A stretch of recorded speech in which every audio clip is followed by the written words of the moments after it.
Hello, everybody. How's everybody doing today? Hello, JJ. Hello, Cap. Hello, Kavya. Hello, Legacy. Welcome. Wasn't able to watch the update stream, so this is gonna be sick. Nice. Okay, let's go. Yeah, I'm really excited for this. I've been able to avoid like a majority of spoilers regarding the stream, so I am going in blind. All I know is Luocha's banner is fucking crazy. What was it? It was like, it was Pella, it was Yukong, it was Asta. No, Asta's on Silverwolf. I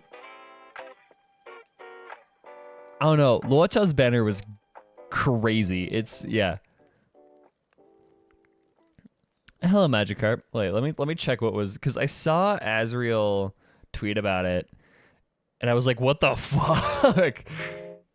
It's, yeah, Luocha's, oh yeah, it's Qingtui.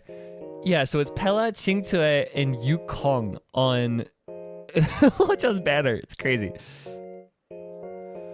Oh my god. Okay, hello everybody, welcome. Hi, Magikarp, welcome. So yeah, I'm excited for this. I have no clue who's a good unit. All three of those are good. Everybody on Luocha's banner, including Luocha, are really, really good. Because from what I understand, if you play Luocha, you will not die.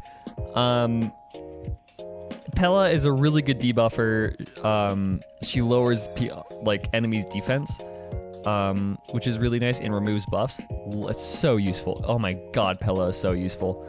Qingtui is just crazy damage, and Yukong is Yukong. So, yeah. Hello, Top, welcome.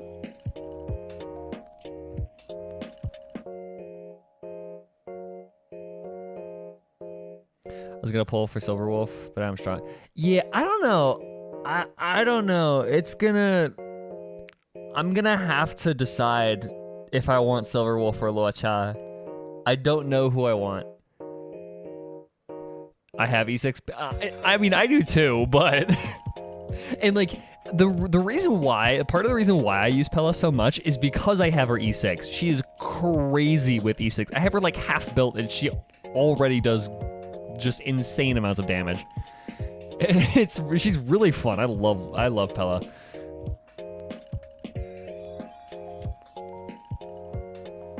Silverwolf's OP for mono cryo. Yeah, I know, and like that's kind of why I want her, is because I want to run a mono cryo team, mono ice team. Sorry, this is not Genshin. I want to run a mono ice or a mono ice or mono quantum team, but like.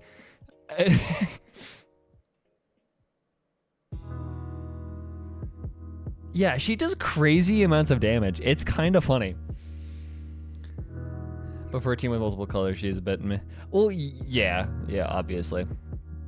That's the real reason why I want Silverwolf, is because she opens up a lot of stuff, a lot of possibilities with team comps. Because right now you kind of have to have multiple colors. You have to have multiple elements. So, hello Azriel, welcome. Pelageya Sergeyevna. I can't do that. Pelageya Sergeyevna getting the respect she deserves. She definitely deserves way more respect. She's such a fun unit. I got one of the lesbians, but the other lesbian won't show up. You'll get her eventually. She's, since one of the other lesbians is on standard banner. You'll get her eventually, hopefully.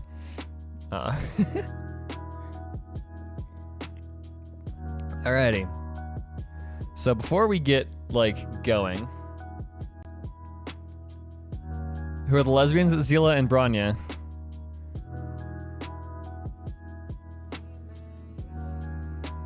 Before we get going, what I want to do is codes. I love how the codes are here and not TNMTX8WF. Yeah, I love how the codes are here and not buried away. 66T6. I don't know if they have to be all caps. LBFQ4D3. Should probably just turn caps logo on. There we go. Junction code DB7A6 4BW8 LC7. Nope, I did not do that right. DB7A6 4BW8 LC7. And then the fourth one for late stream is CS775 WMP976AK. Sweet, that's 400 right there, y'all. Okay, here's the thing, Legacy. I'm reading them off an image and not like copy and pasting. So I can't copy and paste them because they're from an image. Yeah. I am so mad, guys. Like, let me show you this before we watch the... Let me show you how mad I am, right? So, this banner, right, is great because I really want March cons, right? I want March Idola. I love March. She's a great unit. She's my shielder. She's my preservation, whatever, right? So I've been pulling on this banner with the intention of getting March with probably like an extra Tingyan or a Susan here and there to help out. No, so currently my March is E0 and my Tingyan is fucking E4.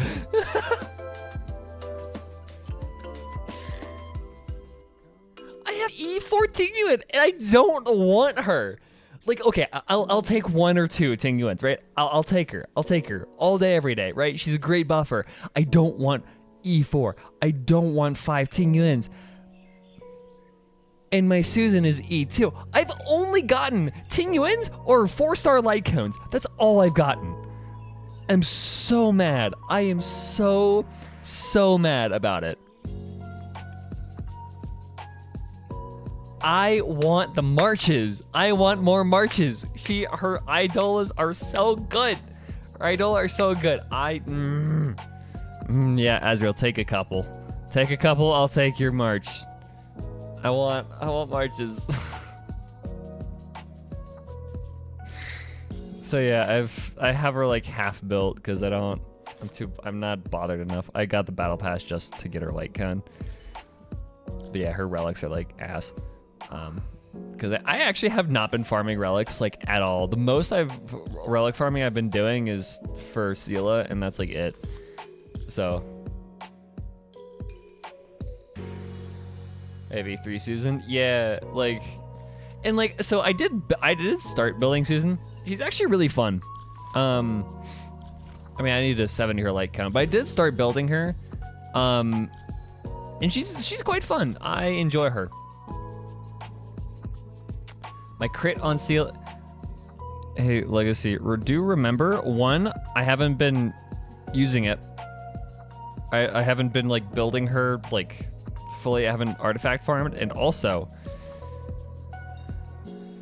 I don't have to worry about crit rate.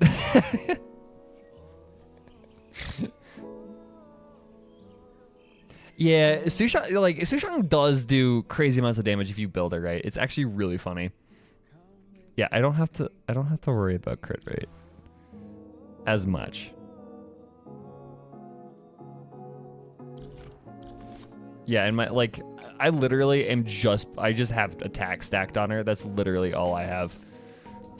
Because I'm just too lazy to actually properly artifact farm. So, yeah. Okay.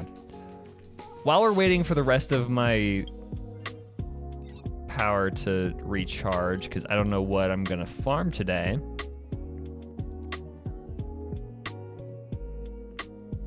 Let's watch the thing.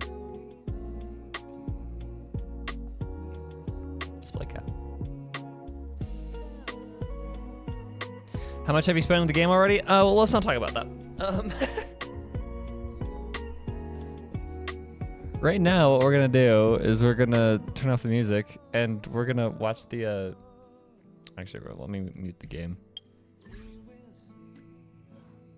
and then we'll talk to Don Hung after. Let's watch the reveal. I'm excited. I'm excited to see what's going on here.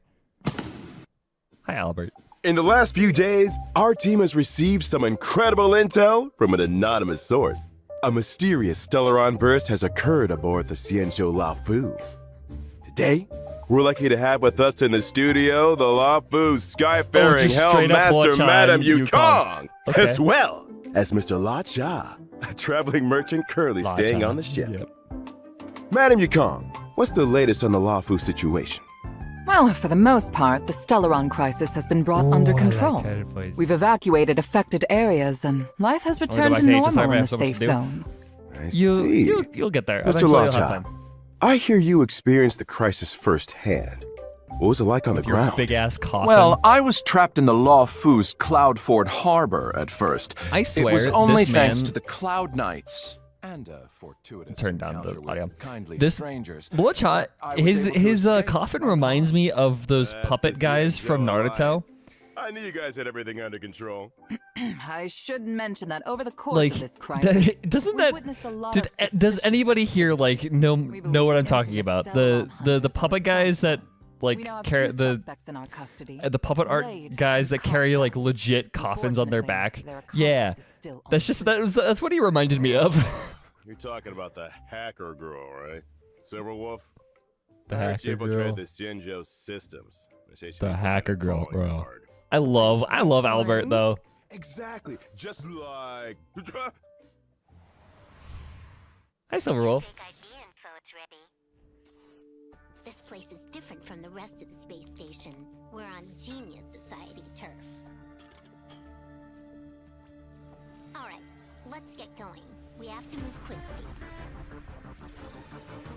Ooh. Not what we're looking for. It's a bait signal.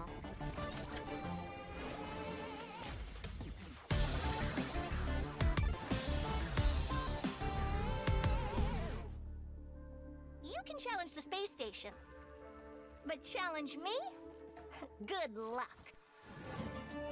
Silverwolf Herta one-on-one would be awesome. I would love that.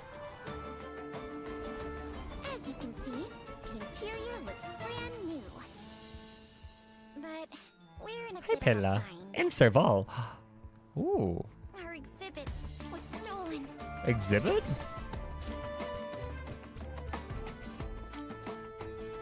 Oh shit, thanks Con for the $5. Oh my god. Thank you so much for the super chat. Take a look. So these are the suspects. Okay, hi March. Just Let's settle this.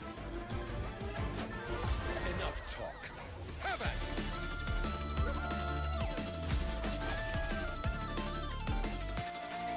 at well, never let your guard down in front of your enemy.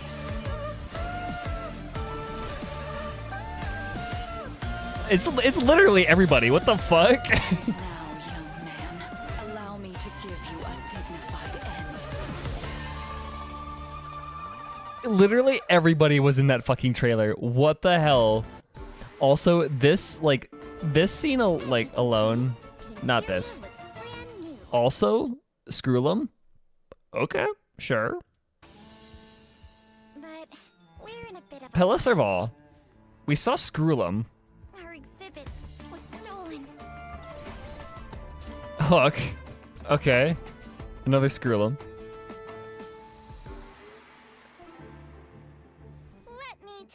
March fucking spying on Luocha is hilarious to me. Like, this scene alone makes me think it's main story. The fact that... Stop! I completely missed that Stella was here, just fucking playing on her phone. Danhung is not here, it looks like. Stella's just, yeah, okay, sure. She's just playing. I love to imagine the game she's playing is fucking Jetpack Joyride. I don't know why. I have no clue why. I just love to imagine that she's playing Jetpack Joyride. Of all games.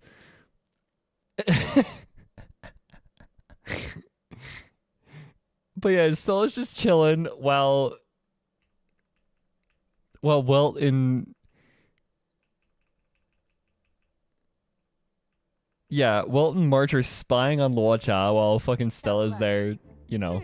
So these are the suspects. Autism Stella. Yep. Yes. Yeah. Yeah, very functional spying you got going on here, March, where you're just looking at Luocha, just straight up, just making camera. Yeah, this makes me think that this is main story. Why else would we have MC, March, and Welt all watching Luocha? Because I don't think he's I don't know. Yeah, Stella just be kind of looking at a wall. Okay. Oh, no, she's looking at Welt. Okay, question, guys. How do you say female main character? Is it Stella or Stella? How do you guys do it? Is it one syllable or two? Because I switch between Stell and Stella. No, it's S-T-E-L-L-E is the last letter. It's not an A. But Cass, like, is it one syllable or two? Stell, okay, got it. I switch between. I switch between them. Like, sometimes they'll say Stella, sometimes they'll say Stella. I don't know. I mean star, so you use Stella, the Latin version. Okay, fair enough. I don't know. So it could go either way. Got it. Let's settle this. I just find it so cool that he has a fucking rapier. That is so cool. Bigger picture doesn't matter. True. Never let your guard down in front of your enemy. Hi, Yukong.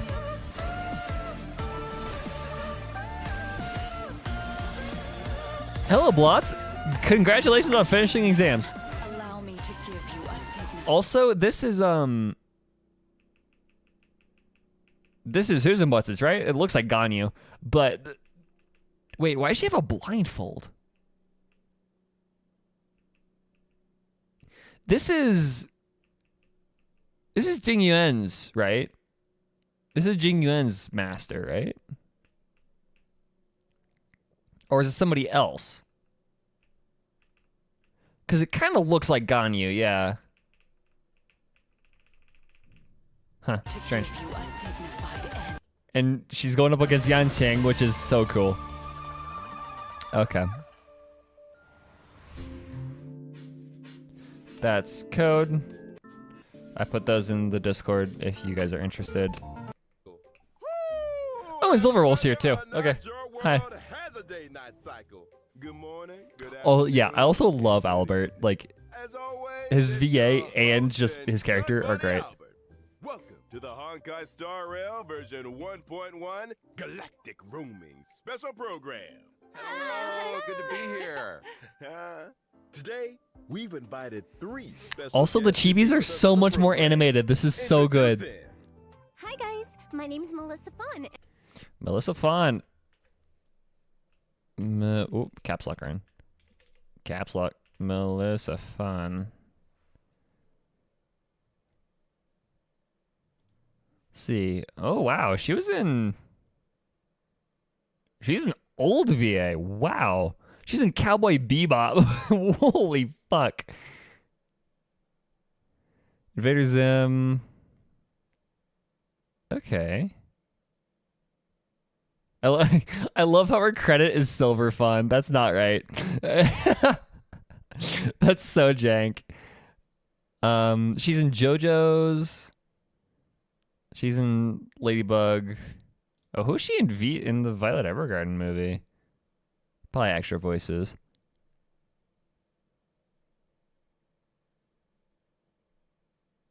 Yeah, she's been around for a while.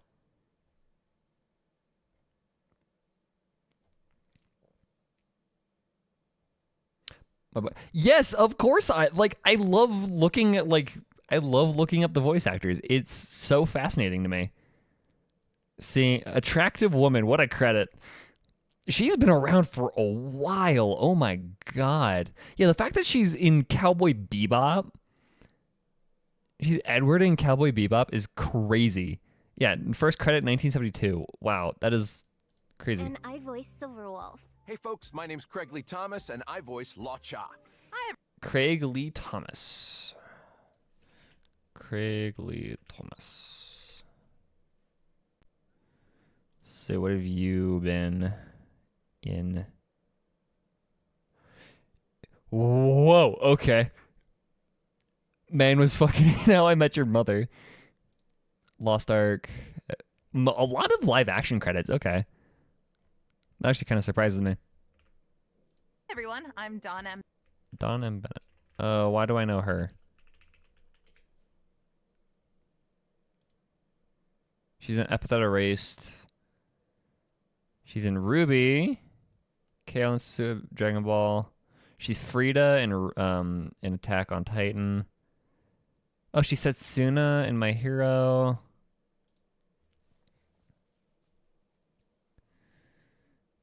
Oh, she's in Freedom Planet? Oh my god. Wow, okay.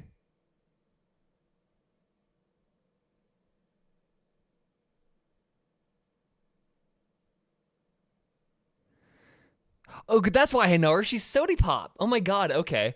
She's in Chicken Nugget. That's why I know her. That's the most obscure reason why I know a voice actress, but like that's the reason why I know her is because she's in Chicken Nugget. If you guys don't follow Chicken Nugget on TikTok and Twitter, you should. It is such like a dopamine hit in this crazy ass world of ours. It is such a needed dopamine hit because it's just so cute and dumb and like yeah. What else is she in? She's in High School DxD, of course. Oh, she's in Citrus. Okay. I have a theory. Okay. I have started to develop the weirdest fucking theory. Hello, Ryo. Welcome. Every single actress that is in Citrus also appears in Orange. This is a completely baseless theory, and if it applies to Dawn too, then I will freak the fuck out because like this is the dumbest theory, but it is a pattern that you will notice if you look for it. Let's see, 2016. She was Naruto in Death Battle at one point. Okay. Do you know Matt Pat was in Death Battle at one point? Ruby, Love Tyrant, Fairy Tale.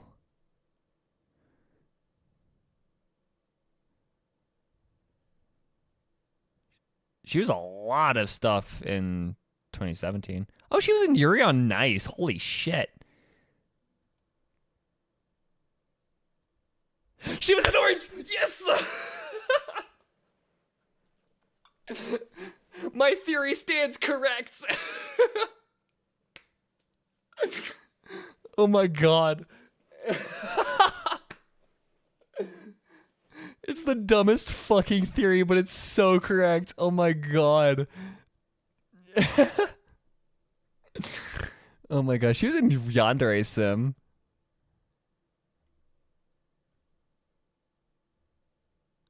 Okay. Yeah, you and I totally voiced should Tom. look into that. Pleasure to It's have the you dumbest with me. pattern I have Now, ever without noticed. further ado, let's get straight into Honkai Star Rail version 1.1.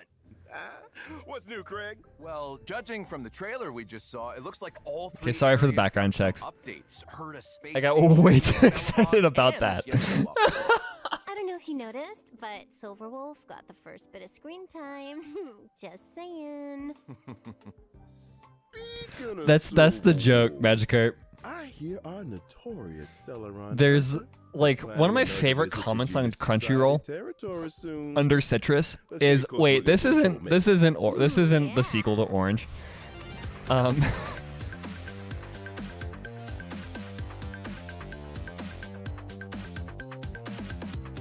Cuz Citrus is like a Yuri anime and Orange is like actually kind of depressing. Like a depressing slice of life. If I'm not mistaken, the first time we saw this mysterious girl was back at the start of the story. That's right. It's hard to keep an air of mystery when you're the first one on the scene, but I Okay, think she couldn't have timed Now it that better. I hear her voice, I can hear the age. What role does Silverwolf have within the Stellaron Hunters? she's a super hacker essentially. Lots of technical know-how. If you've got a hack, she's got your back. We do not speak of Kinda Citrus. scary I how good know. she is. It's Hacking the just so surveillance system funny. on Curtis Hey, Space okay. Station? Not easy. Citrus is fun to That's make why she fun located of. the Stellaron. Let's not 'Cause it's forget the really Ciencio dumb. Law. She hacked into the Law Fu's systems and guided the Astral Express crew onto the ship. Hey, you guys know that this is all pretty illegal, right? Yeah. It's only illegal if you I get guess what caught. we're trying to say is Silverwolf is capable of breaking through any and all defense systems. That's why she's Yeah. useful to Yeah, the that's Stellaron right. hunters. I see. It's a very lesbian, but it's also weird because they're What's with all the gaming stepsisters, I paraphernalia? think. Oh, I've been And it meaning to gets ask that too. really strange Console really here, quick. power buttons there. It's a vibe. It's a very Well, weird this anime. probably It's won't so come as a surprise to anyone, Oh my but god. She's a gamer. In fact, she sees the universe as a game in itself, and she's playing to win. She Yeah. actually uses a lot of gamer slang. Also, okay, here's the thing, right? When I saw her ultimate, I immediately thought of this. I tweeted about it, but it's such a dumb map. Where is it? Where's the spam? Yeah, so this is an Osmania map. This is pretty much her ultimate. Wait, hold on. This is just her ultimate.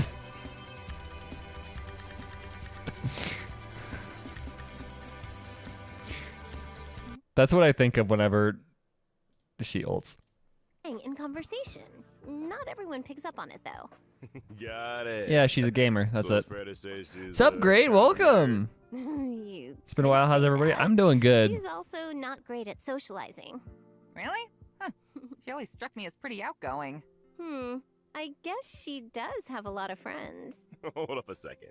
She's an outgoing nerd with poor social skills and a lot of friends. Autism. That's Like quite that's. the Well, if Autism you and anxiety struggle to does make that to you. I friends, don't know. Why not create your own? Melissa, you're talking about imaginary friends, right? I'm not sure that counts.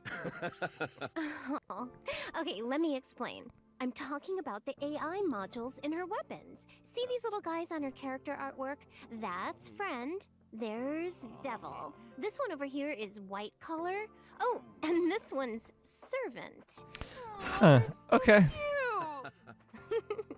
Yeah, they're pretty I love how adorable. much more When animated the Silverwolf chibis talks are. about her Like, this is how you do the professionals, chibis. She's talking about these guys. Hold on a second. Since when did AI become so adorable? Me and the psych ward. Real easy for the machines to take over. It's thanks to Silverwolf's hacking skills that she's been able to forge such a fearsome reputation at such a young age. Let's take a look at her strengths. Well, Silverwolf is a quantum-type character following the path of nihility. She can apply different debuffs to enemies to improve her allies' combat superiority. In particular, her skill can inflict a weakness on enemies. The weakness she inflicts matches a random ally's attack type. Which is to say that even if nobody on her team has an attack type which matches an enemy's weakness, Silverwolf can create a weakness that will correspond to an ally's existing strength. Which makes mono teams so crazy. Every one of Silverwolf's 3 cryo, fucking ice, fire, quantum, whatever. You will be able to kill them. That's so nice for. That's particularly nice for bosses. Silverwolf can use her technique to attack an enemy and enter battle. Regardless of enemy weakness, she deals damage to all enemies and reduces their Oh, that's nice. Holy shit. If Silverwolf breaks an enemy's weakness with her technique, it triggers the quantum weakness break effect, right? Yes, that's right. What else was I going to mention? Oh, her ultimate. Silverwolf's ultimate has a high chance of reducing the enemy's defense in addition to dealing damage. I love that animation. It's like something out of a rhythm game, right? See, I'm starting to see what you mean by the universe being a game to her. It doesn't stop there either. Did I mention her ability names? There's System Warning, Allow Changes, Awaiting System Response, Okay, that's good. Force Quit Program. Oh, you get the picture. Okay, that's good. Allow changes is great. 10-set guarantee. Ooh, or how about Single Warp Miracle? I decided to only collect them, man. You got a small collection to go on. I don't know. Ultimate's called User Banned, though. Oh, I know what that means. Banned out of existence. Yeah, I guess the scary ultimate needs a scary name. Well, it's time to move on to the Xianzhou's mysterious visitor. Laocha, the traveling merchant.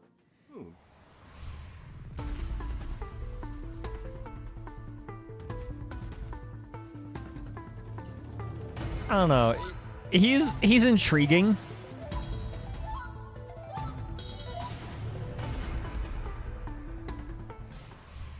Straight off the bat, man knows how to dress.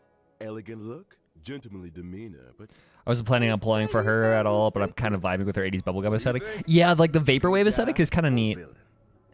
He seems very suspicious. Really? How so? Well, imagine some guy waltzes into your hometown dressed like an aristocrat from another planet, but he knows all the local customs. You'd be a little taken aback, right? Hey, I think you're being a little hard on the guy. Some tourists do their research. Uh-huh. Well, don't you think his healing abilities are a little mysterious? They came in pretty handy during the Stellaron crisis. yeah, I mean, if I'm a traveler, And he has a merchant, I'm gonna fucking want some coffin. skills It's under so my belt. strange. It's a dangerous career. Career, huh? When are we gonna get an imaginary We haven't seen DPS? him trade a single thing. Imaginary hunt. Well, I feel like this guy already made his Oh, I fortune. love how they have all of the VAs. They have English, JP, CN, and Korean. That is cool. Maybe traveling merchant is just what super rich tourists like to tell people. Jeez, you guys have an answer for everything. Is this the Laocha fan club or something? Yes, let's start one. Yeah. Well, what about the coven he carries around with him? Nothing out of the ordinary there, right? Nope. Yeah, you got me there. I have a feeling that MC will. Oh, they That's definitely suspicious. will. I'm not so sure. Everyone needs a conversation starter, right? Especially traveling merchants. Think about it. If you walk past this guy, the coffin's gonna draw your attention, right? You'll probably ask him about it, and before you know it, he sold you a new set of shower curtain rings. You know something? That kind of So he's just like Cave Johnson. Pretty smart. I see. And if you find people are in need of a few shower curtain rings, I happened upon the finest collection of authentic Xianzhou bathroomware. Beautiful stuff. Low prices, too. Touching the original question here. Is Laocha a good guy or villain? I don't think we have enough information. All right, then. Guess all you trailblazers have to make up your own minds. So, why don't we take a look at his ability? Ooh, now we're talking. Laocha is an imaginary type character following the path of abundance. For a man with medical knowledge, it's not surprising that he's strong on protection. He can offer healing to and dispel debuffs from his allies. For example, Laocha's skill can restore an ally's HP. Hi, Susan. When the HP of any ally falls below a certain percentage, Laocha uses his skill on them without consuming any skill points. This effect can be triggered again Yeah, after so a you set just- number of turns. You just don't die. Like that's. Healing, huh? Important for team survival. Sure is. After unlocking a special trace, using Law-Cha's skill also dispels a debuff from an ally. Which is so useful. Using Law-Cha's ultimate, Death Wish, dispels one buff from and deals imaginary damage to all enemies. In other words, So it's pretty much just Pela-E, but that's always buffing themselves or AoE. buffing your allies. Lao-Cha has an important role to play. Another healer for the second team. But here's True. something else. Every time Law-Cha uses his skill or ultimate, he grants himself one stack of Abyss Flower. Now, when the Abyss Flower reaches a certain number of stacks, Law-Cha deploys a field against the enemy, which lasts for a set number of turns. When the field is active, allies recover a set amount of HP whenever they make an attack. And that's not all. so he After starts. unlocking a special trace, Whoa. attacks against enemies in the field can restore ally HP. So he Cool, does it's like a bubbles. force field of healing. During exploration, when Law-Cha uses his technique, It's just Wizard 101 bubbles. this field will be immediately generated at the start of the next battle. Sheesh. Mr. Lao-Cha. Mysterious origins and extraordinary skills. As far as we know, this is an auto though, so yeah. Hi, Yukon. Yeah, there's no such thing as dying with Law-Cha on your team.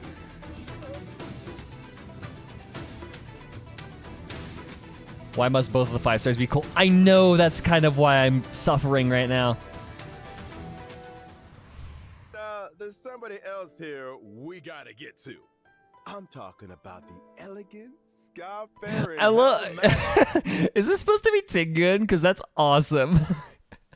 She's just like, hot. Mr. Madam Yukong. About time, too. Well, from commerce, cargo, passengers, all the way through to the air Telling force, you the Yukong is Skyfaring hotter than Commission Ting is in Yit? charge of all matters I related don't to know. flight. Yukong is the head of that commission, so the above falls right under her remit. Nice. Speaking of flight, it seems like star skiffs are the most emblematic means of transportation on the Xianzhou. Yeah, they're a common sight in the Just wait cities for when they themselves. release Blade. Oh my Yukong god. can fly them, right? I'd say she's pretty handy with a star skiff. Pretty When handy. she was young, it was Yukong's flying skills that saw her promoted by the general. That's how she joined the Skyfaring Commission. She soon became an ace among the other pilots. Huh? That's not the story I heard. All right, you got me. Here's the director's cut. Yukong ran 6 red lights in a row. She was dragged straight in front of the general. Who's Blade? and- I The get the picture. one of the Sometimes rebels get Stellaron noticed. hunters. You're only young once. 6 red lights, huh? The edge guy. Disclaimer, Trailblazers, don't try that at home.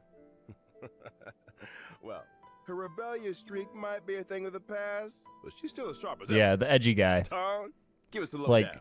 Coming right literally, up. because his Yukong name. is an imaginary type character following the Okay, path of harmony. one of the funniest things I think is Blade isn't really a great translation of his name in Chinese, because Blade in English refers to the entire thing, right? Like the entire like metal part of a sword. But his name in Chinese, Zhen, is refers to the sharp point that actually like cuts. So it's literally edge. His name in Chinese is literally edge, like blade edge or whatever. It's he's so edgy, like literally. Her skill Emboldening Salvo grants her 2 stacks of Roaring Bowstrings. When Roaring Bowstrings is active, the attack of all allies increases. Yeah, so she uses just- 1 stack of Roaring Bowstrings with every allied turn. In other words, Yeah, so she just Yukong's buffs skill can everybody. Increase allies' attack for 2 turns. You got it. During exploration, using Yukong's technique increases her movement speed for a set Oh, time. that's so It also allows useful. her to obtain 2 stacks Oh of my Roaring Bowstrings God. At the start of the next battle. Holy Ooh, shit! Sounds like a good recipe for shaking off enemy pursuers.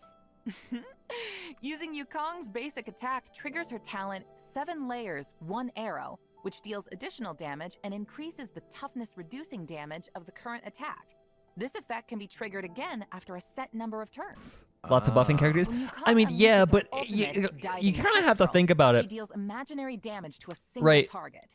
We Roaring don't. We Bowstrings is have active, the 2 effect is pretty enhanced, good DPS increasing the characters crit for rate and free. crit damage of all allies. You know, Days on the it front comes in lines may be use. over, but Yukong's Like they still don't have to free go worry about anywhere. showering us in Maybe DPS one day characters. we'll get to see her Like they don't have to worry about showering us in DPS characters because Destruction, Trailblazer, and Danheng are good enough. right? They can give us all these support characters because and Xing Tui, which you get for free through the Hall of Memories, right? We have plenty of free options for DPS, so they can have fun with free support or with support characters, which I am totally for, because support characters in this game have so much more room for color and creativity than in Genshin, because in Genshin, your options for support are either more damage or don't take damage. That's it. You can do so much more with this game because there's so much more room for that stuff. Dan Heng has the highest multiplier on his ult. Exactly, that's the thing. Like, Dan Heng is a good character. Same with Destruction Trailblazer. Like, so good. Such a solid, consistent unit. Take flight once again. Ooh, here's hoping. Man, we're really spoiled for choice with these characters, huh? Still, let's not forget what else we've got coming up. In version 1.1, we'll be welcoming 2 brand new light cones to the warp. First up, Incessant Rain. Bubblegum in the rain, huh? That's a mood. The Silverwolf energy is strong in this one. You got that right. Someone don't want to tidy the room? So true. She's like, I told you, Kafka. I'm gonna tidy it as soon as version 1.1 finishes downloading. Sure. The second light cone is the Path of Abundance's Echoes of the Coffin. Okay. It looks like a snapshot of Lacha talking to the coffin? Wow, looks like some kind of... I want to read the vines flavor are text on emerging that from beneath the lid. cone. So many questions. I get a sense of mystery and elegance, but there's also a kind of tenderness and fragility. People like to shit on her, but as a sub DPS, Well, she is pretty one good thing's too. for Yeah, sure. that's fair. If people weren't curious about Kudu Locha's kudu. coffin yet, they are now. Unpopular opinion, Herda's Kudu Kudu in Chinese is so much better than her JP. Check this out. During the first phase of version 1.1, Okay, Dan Heng asked us Serval. Ugh. Trailblazers can obtain the limited 5-star character Silverwolf. During the same phase in the Light Cone event warp, the drop. Not a huge fan of her choices, of her 4-star choices, but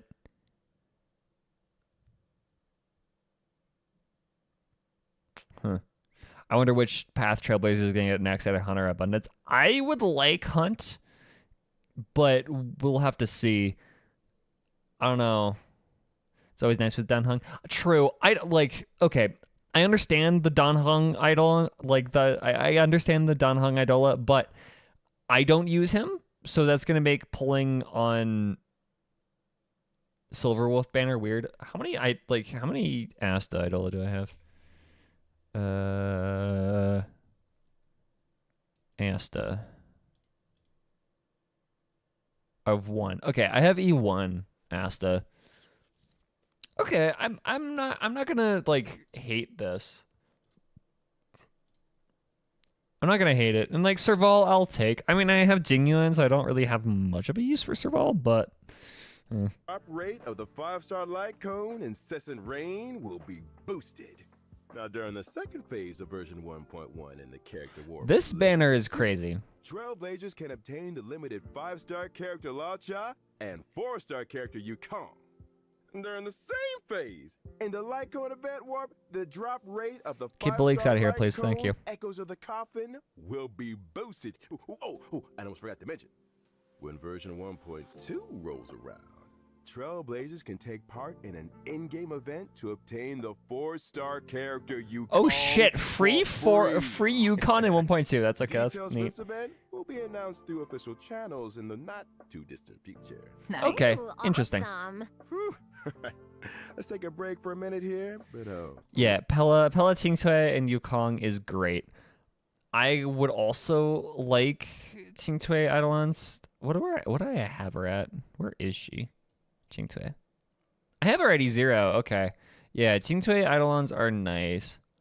It's just her E1 is just free damage. Okay. when we get back, we'll be talking version 1.1 events.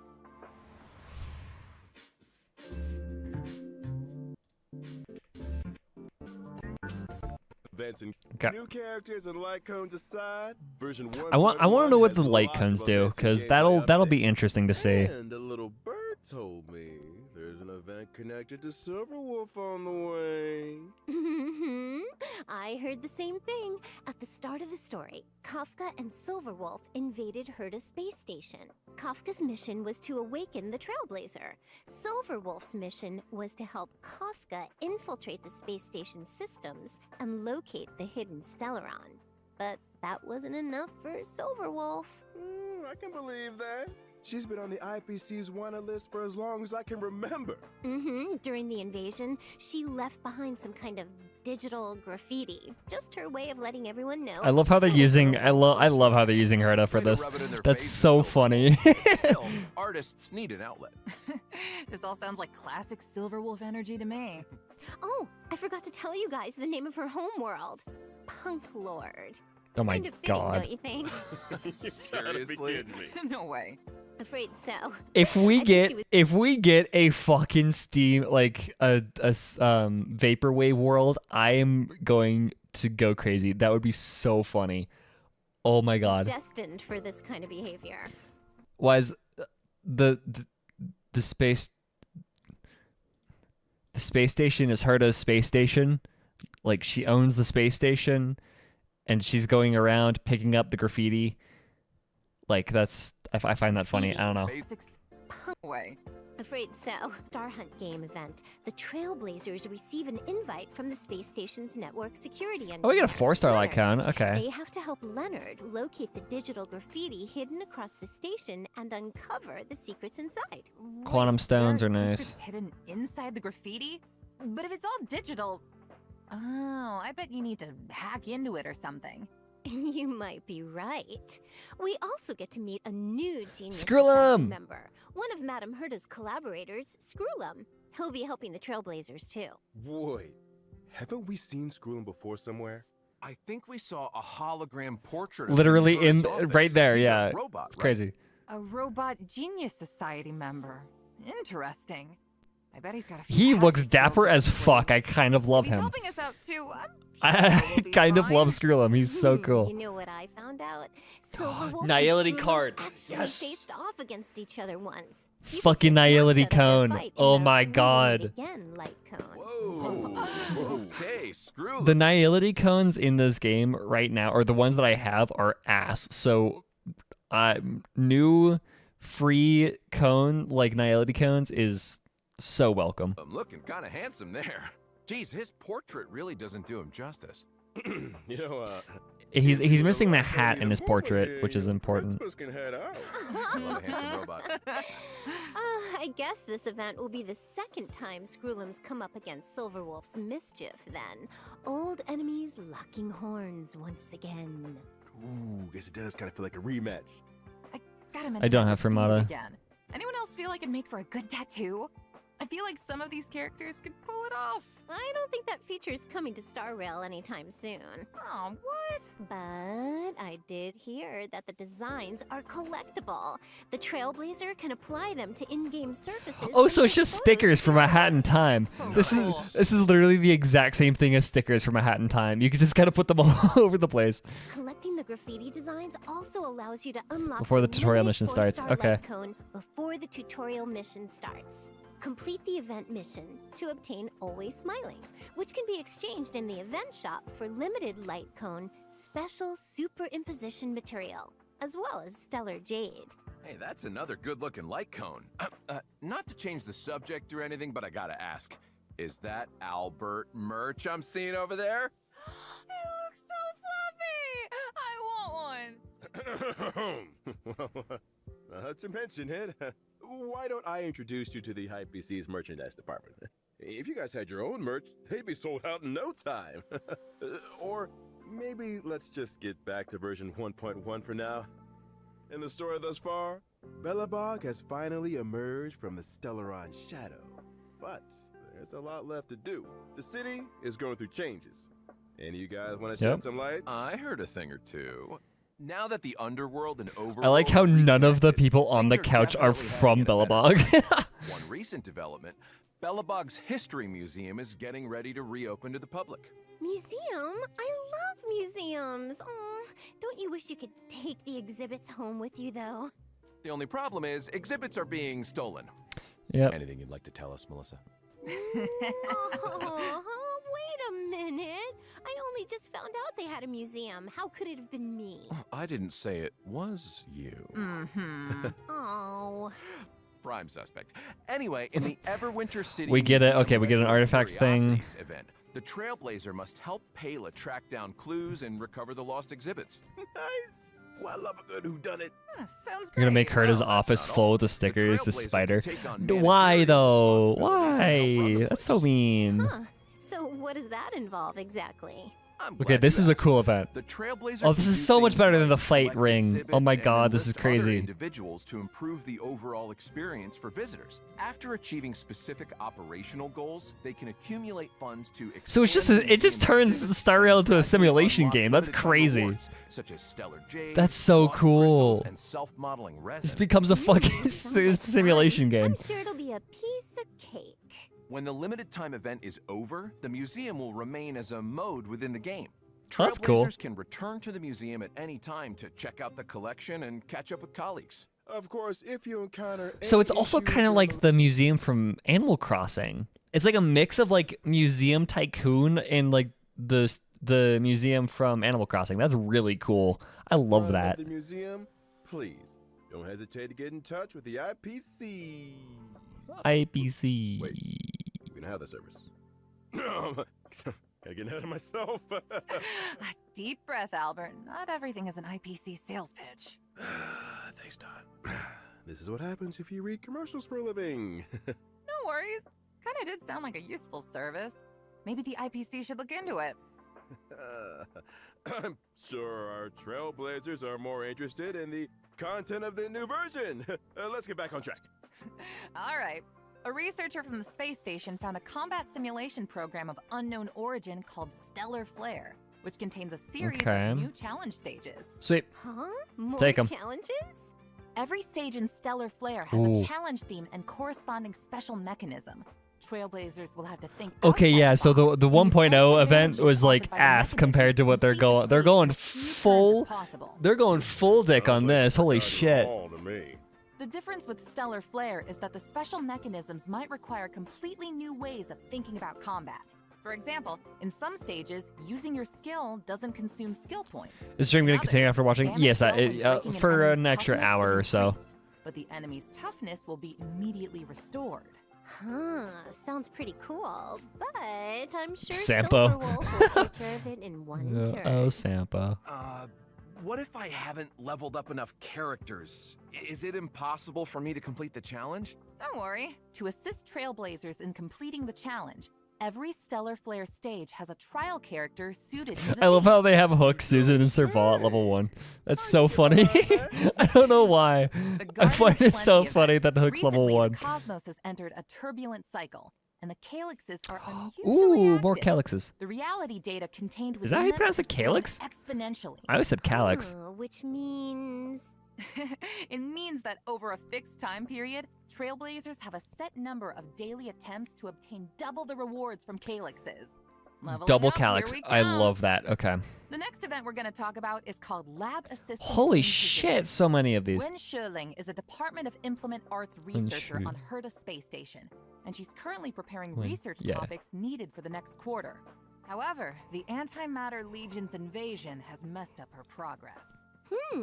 As a result, Wen Sherling has asked the Trailblazer to help her collect monster materials for use in her research topic. If the Trailblazer collects and submits the experimental materials required on a given day, they can receive corresponding rewards. I got a question, Dawn. Fire away. These are Space Station and Bellabog events, right? Aren't there any events or missions on the Xianzhou Luofu? You beat me to it. Oh. That's exactly what I was about to bring up. Another. In version Another 1.1, one. 3 new Another. companion Oh my missions are fuck. destined for the Xianzhou. Okay. So he's Silverwolf, Yanqing, Luocha, and Bailu. Huh. Okay, crazy. And I love these companion missions because like Serval's companion mission was probably my favorite quest like out of any game, out of any Hoyoverse game I've said so far or I've played so far. It's crazy. It was so good. Serval's quest was so fucking good. These missions will involve Bailu, Yinqing, and Luo Cha. As for the specifics, I'm gonna keep that a secret for now. We can't go spoiling all the fun, can we? Wait, what? Wait, they said 3. These point 1, 3 new.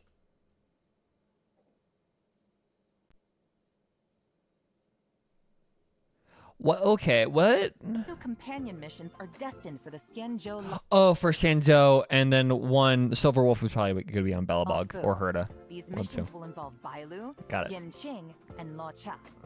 As for the specifics, I'm gonna keep that a secret for now. We can't go spoiling all the fun, can we? What? Not even one detail? Come on, John. But like the story was so good, it almost made me tear up, like straight up. That was like, Come on, Don. yeah, it almost made me tear up. That was so Do you good. guys remember the girl with the blindfold in the opening trailer? Yeah, who the fuck was Now, that? young man, allow me to give you a dignified. She looks like Lady Justice from Wizard 101. I was wondering who she was. Well, all I'll say is that she and the Xianzhou have a complicated past. And her appearance on the Xianzhou leads to a dramatic encounter with Cloud Knight Lieutenant Yinqing. And that's all you're getting. Sorry! Surprises are worth waiting for. Oh, I hate waiting. Oh, come Yeah, when Japard was talking to the kid, saying like protect your sister, whatever, yada yada yada, that almost made me tear up. That was so good. What was the story about? Serval wanted to join the Astral Express in just because she didn't really know what all to do, because you know her girlfriend died. It's really good. I don't know. Just play it. It's about Serval struggling with what she wants to do next after now that Belobog is free and you know, yeah, it's mostly her closing out her past and all that stuff. It's great. Just play it. How do you unlock this mission? I have no idea. You just play. You gotta do side quests in order to unlock the companion quests. So. on. No, I'm afraid that's all you're getting. However, I do have a little. You'd have to info finish on some Belobog, I think, other first. Updates. Interested? Sure, I guess. Well, if nobody's that interested, then I suppose I think you have to I'll finish just- Belobog and finish We're Hook's companion interested. quest, I Crazy? think. Albert, you're interested, right? That's better, good boy. Nicely done, Melissa. The check-in event Gift of Odyssey will also be arriving in version 1.0. Holy shit! For the length of this version, as long as Trailblazers Ted log Paul. in for 7 days, they can acquire 10 Star Rail special passes. 10 free warps? Nice. Version 1.1 will also see some system updates. When Okay. Trailblazers need to obtain leveling materials that only a certain type of enemy can produce, they can instantly teleport to an area Thank where the fuck. enemy is present, as well as That's pinpoint the useful. precise location of the enemy on the map with a marker. Sounds like a real time saver.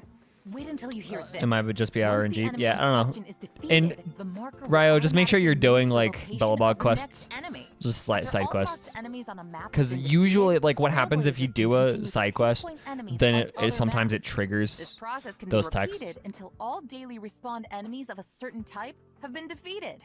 Oh, that's a lifesaver. I barely found my way to the studio today. There's also a small combat surprise in store. During Hello? combat, trotters that have lost their way may randomly enter battle. As long as Oh. the trotter is defeated before it manages to flee, additional leveling materials can be obtained. Enemy geolocation and additional material. That's opportunities. neat. Devs. RNG. Last but not RNG least, trotters in is order so to good. help Trailblazers stay in touch, version 1.1 Yeah, chat. also has a friend Fuck chat yeah. function. So you mean aside from Legacy having can friends that Legacy you support can us, fucking we chat in send my them game instead of messages chatting in stream chat. You got it. Doesn't matter if they're old companions or new acquaintances. That's the spirit of trailblazing right there. Oh, hey, Albert, what's your account? Let me add you. What? I need to add you. Why are you tired, You Albert? could be my personal IPC customer service. What do you think? I can continue baiting CN players. So you don't want to add me? Guess I'll just have to hack you. Wait a minute. We can negotiate. Yeah, I'm gonna need those account details too. Count me in. Sorry to jump on the bandwagon here, Albert, but you're a celebrity anchor for the IPC. Everyone wants to be your friend. Fine, but I'm switching my account the next chance I get. Time for today's third redemption code. IPC is the Interastral Peace Corporation. It's pretty much the biggest company. It's pretty much like Interastral Amazon or Tencent, if you want to think of it like that. They serve Klepoth preservation. Yeah. Why are they so much closer now? When you're having fun. Looks like our special program is coming to an end. Yeah, you can still climb them. Darn. But as the first guest on the program, you guys got any thoughts, reflections, complaints? Oh, it's been an honor to be on the show, Albert. I gotta say, we covered a lot of ground. Now I'm even more excited. Yeah, there's an for extra the code in the updates. description for this being Fingers bestowed. crossed I get Yeah. Silverwolf. Yeah, seriously, same. Greg, how you feeling? I feel like I've got more questions than I came in with. What new directions will Lacha take the story in? Who's stealing exhibits from the museum? And what about those companion missions? Guess we'll have to find out the answers in game. Yep. Yeah. For real. As for me, well, I'm pleasantly surprised. I don't think there's anything else. Bet I- I see you when I see ya. Later, guys. You didn't think it was over, did you?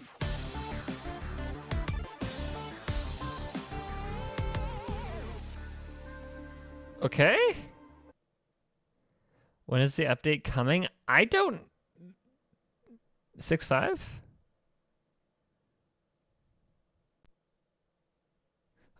Just Dish chilling.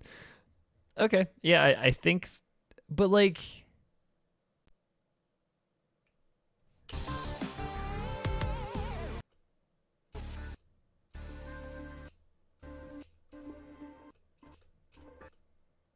But why did she say see you...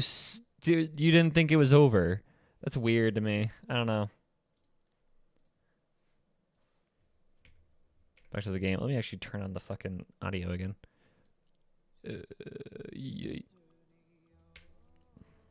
Okay, Dan Hung, what do you want? Did you knock on the archives door last night? Did I wake you up? Why would I have done that? That noise came from the archives.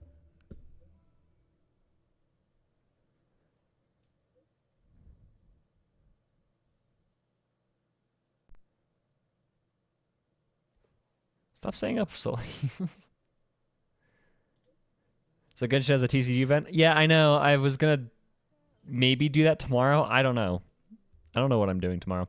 So I'm starting to think, like, how do I want to split my attention between Star Rail and Genshin? Because, like, I still want to stream Genshin, but also, like... I don't know, like, because particularly Genshin is going to be dry here for the next patch or two, right? So how do I split my attention between the two things? So I'm thinking adding an extra stream every week. Just do 2 streams a week, Saturday, Sunday, because I like this. Like, I like the Saturday streams. Because I don't have anything to do this summer. Like, I just have work. Right. I just have to work over the summer. That's it. So, like, do Saturday, Sunday streams, and then, like, Saturday is Star Rail, Sunday is Genshin as usual.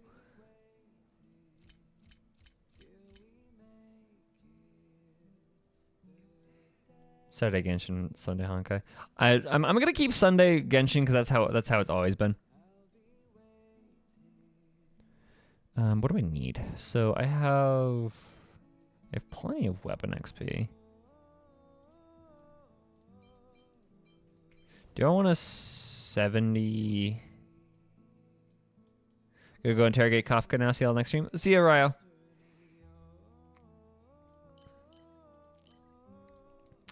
I think I'm gonna go work on Branya because I do want to. I'm intending to 70 Branya just to have a support up. I do want to salvage relic. Go down here. I actually don't have to do that.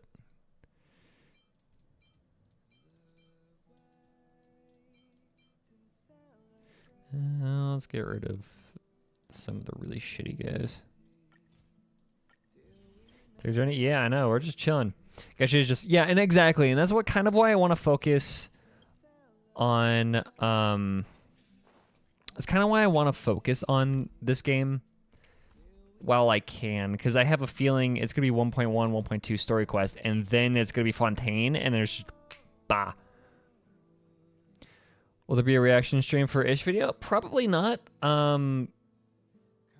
Considering we have a mod meeting in an hour, and I'm not streaming that, so I might record reaction. I don't know. We'll see.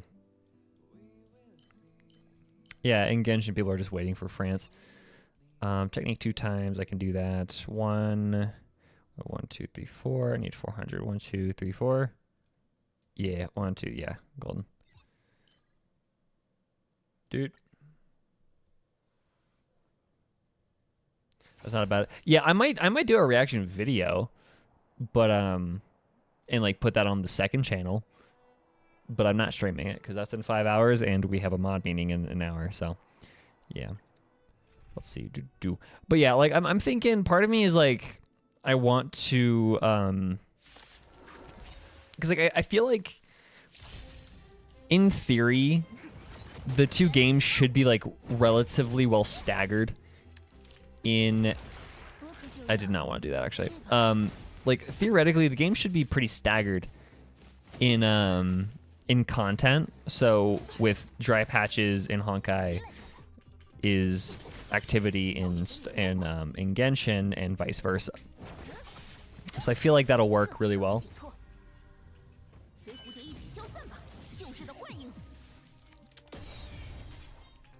But it'll also just give me more content to stream with, because I do really like streaming, and I want to stream more than once a week. So yeah, Saturday, Sunday, we'll see what happens. And that also kind of leaves me up to, I can move stuff around, because like if it's extremely dry one week, I just want to play a different fucking game, I can.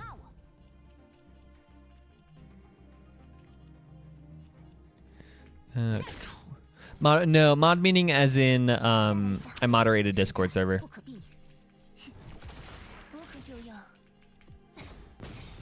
And we're having a meeting to like cover how we're gonna deal with a massive influx of players or of users. So Sela always having a turn? Yeah, like check it.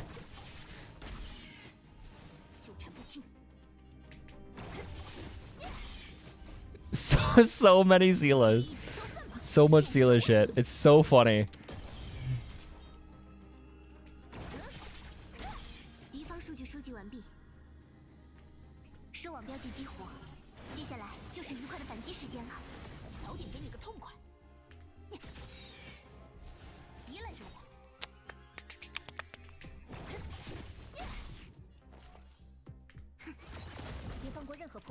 So pains me that you did not push harder. I mean, I don't really care all that much. Again, I do this for fun, so like, it's kind of nice being on the smaller side of things. Pella's about to die. Yeah, it is. It's kind of nice being on the smaller side of things. I don't have to worry too much, because like, if you look at people like Ashikai and Island, they are so like, they have a lot of shit that they have to do, right? They are kind of bogged down with stuff because their channels are so big. I can just chill and do whatever the fuck I want. Like if I had have grown to their size when I started. Like, if I had have grown to Island or Ashikai size, I would not have been able to do that beginner's guide video. Like, straight up, I would not have been able to do that. But being the small and having the space to do that has allowed me to, like, just kind of dig away. Think about all the whaling you could do with all that YouTube revenue. I mean, I guess? I don't know. Sure. I mean, more money in my pocket to do that would be bad. Like, that would be kind of not good, because I have no self-control when it comes to spending. My dog is borking. Bork, bork. Bork, bork. How Fontaine's stuff. I have hopes for Fontaine in that it'll be more, like, I think they have, again, I think Inazuma was very, like, turbulent for Hoyo as a company. It was like that at that point in time, it was very turbulent for the company. So I feel like now that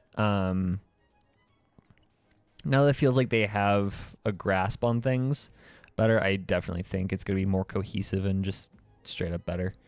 Do I want lightning? No, I just want Natasha. Cool. I think at the end of the day, unless you are trying to make a career out of your YouTube, you should just... Exactly. And that, like, I'm not trying to make a career out of this. Like, the extra pocket change is nice, right? Like, I'm not complaining about having the extra pocket change, but also...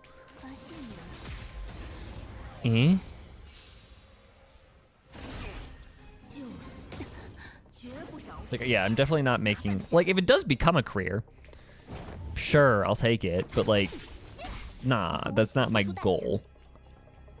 I just want to make videos and want people to watch them. That's literally all I want from this.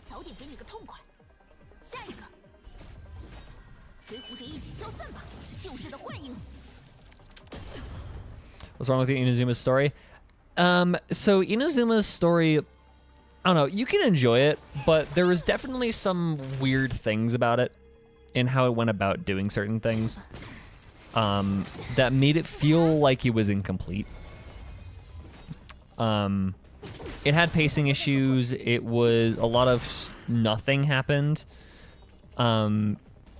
which just made it feel very weird. And, like, I didn't like it because I just don't like Inazuma in, like, general. So, obviously, that's just me talking and, like... That's just me talking, because I genuinely just despise Inazuma as a region. But, I don't know. Dude.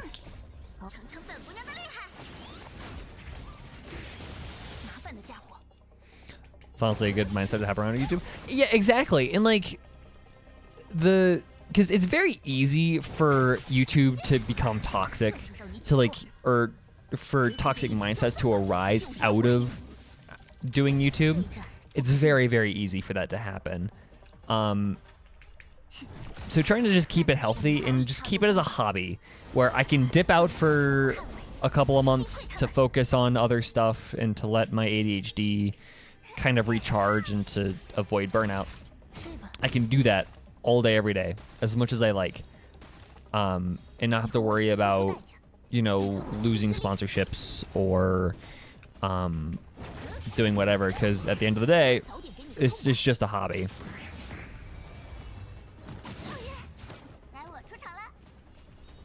And, like, I love, like, part of the reason why I kind of don't really want to go huge, I love small streams so much.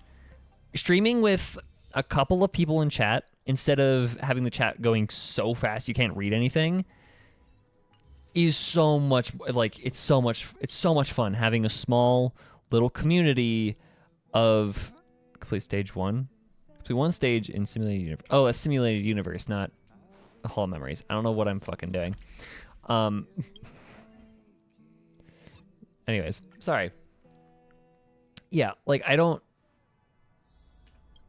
Yeah, it's more personal. It's more, it just feels, it's just so much more fun to be actually able to have conversations with you guys. Instead of just being stuck with a chat that's going too fast, so to where I can only read a couple of messages at a time. Yeah, I don't know. We're gonna go Jingyan, March, and yeah. Okay, why? Honestly, that's why I come by to watch your streams live, because big streams are just a lot. Yeah, exactly. And like, part of me, sometimes big streams can work if they're like big events where it's just like GDQ. Watching GDQ streams live is so fun because the chat is just memes and it's just spam. Like that's fun. But when it comes to like one person streaming to a bunch of people, that's like, it's more fun when you can actually have like a personal connection with your stream.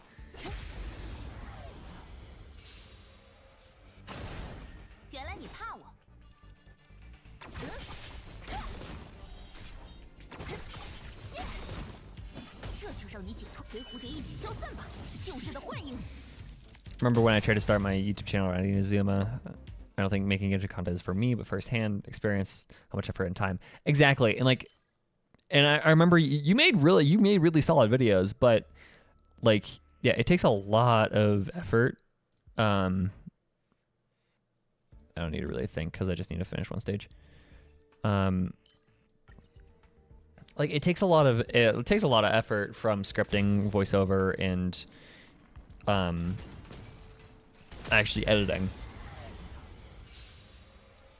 And so just being able to kind of not put effort every once in a while and just kind of make a video just for shits and giggles, or put effort into something that isn't a Genshin video, having the space to do that is so much better than just being expected to always make Genshin content or have deadlines for every video that you make because of sponsorships. Like that's just not for me, really. Yeah, that's just not for me. So, yeah, I don't know. Also, being able to read and respond to comments, best part. And not having so many comments you can't keep up. Because Asha has been complaining about that. It's really funny. Like, ha.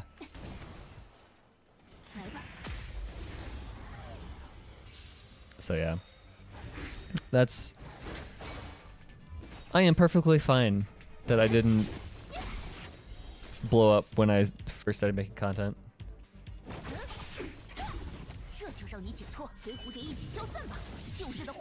I had so many scripts and half-edited videos that I never pushed to make content because I got bored halfway through. That is also a very easy thing to do, is getting bored halfway through making a video.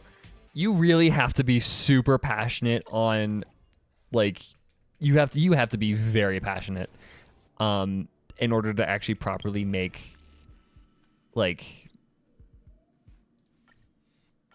to actually finish making videos. It's crazy how much effort goes into them. Like, the amount of time I spent making that beginner's guide video would not have that would not have seen the light of day if I wasn't completely obsessed with that game.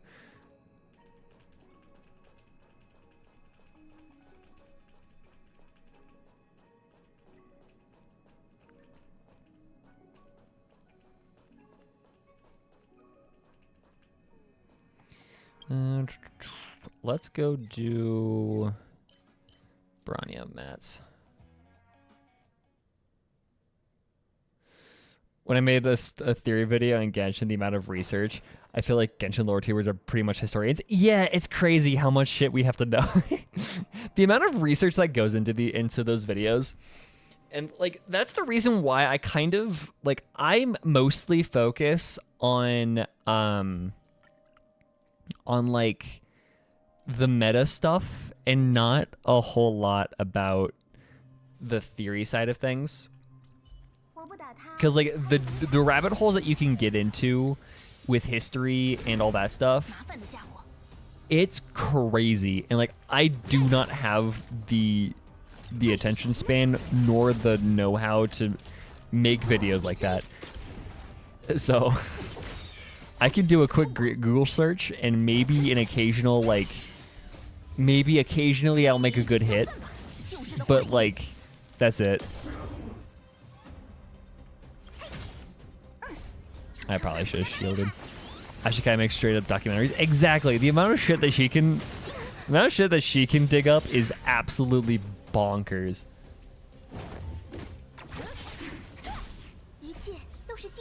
Because like I'm not a historically minded person. I'm not a big fan of history as like a subject. What I do like is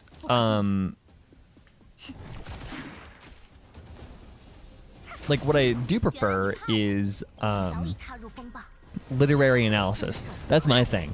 That's what I can do that. I'm a very literary person. Is like I'm not a good history person. I'm not good at researching history, but I can give you an interpretation of a obscure 20th century novel all day every day. Like I have fucking 1, 2, 3, 4, 5, 6, 7, 8, 9, 10, 11, 12 different books by William Faulkner on my bookshelf. Like, that's my thing.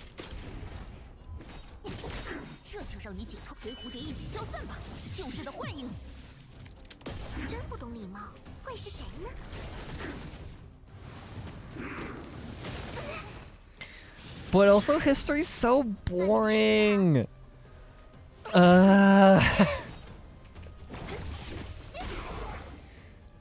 It's good that your videos are some of my favorite. They feel distinct from other channels. I was so excited when you did the trailer analysis. Yeah, like that, and that's a fun. Because like it's interesting because my video style I think is just kind of is the results of growing up on YouTube, right? Growing up on YouTube, I watched a lot of essays and game reviews and all that stuff. So that's where my humor comes from. That's where my pacing comes from. But also I just enjoy writing, so that helps a lot. But yeah, I swear the amount of weird ass references to very obscure like mid 2010s game reviewers that I make is immense. The amount of Brutal Moose references that I make. Yeah. History can be really fun. Yes, very, very particular bits of history I like, but it's very hard to get me sucked into history. It's very, very tough. I have tried a whole bunch of different bits of all the different eras. I understand that history is like, you don't learn all history. You hyper focus on very one specific like era. There's nothing that interests me a lot. I don't like it. I don't like studying wars. I do not like World Wars. Oh my god, fuck World Wars. Fuck World War I and World War II. Those are awful. The most that I can do is ancient. There's like fuck. Is like ancient China. That's the most I can do. But even then, it's more of a passing, and I mostly enjoy them for their art and the poetry and like all that stuff, and not the like actual history. Like that's it. That's what I like. How am I gonna do this? Let me you.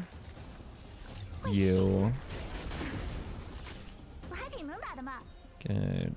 Just attack, create. Boom, and then I'm going to you.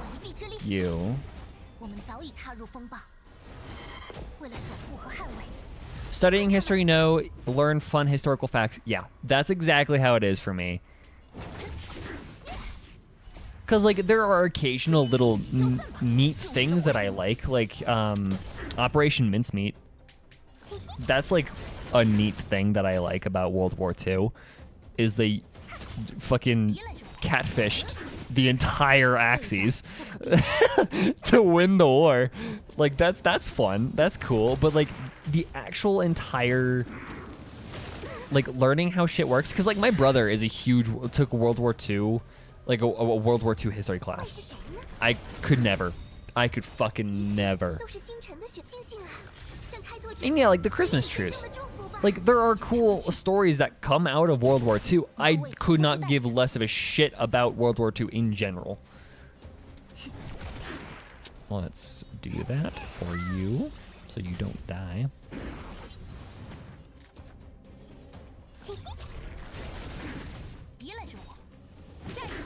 Because, yeah, like, when there's a large war going on, obviously there's going to be really cool stories that come out of it, right? That's just kind of what happens. But the grander scheme of things gets very boring for me very quick. I don't like military history. I just don't like history in general. It's crazy.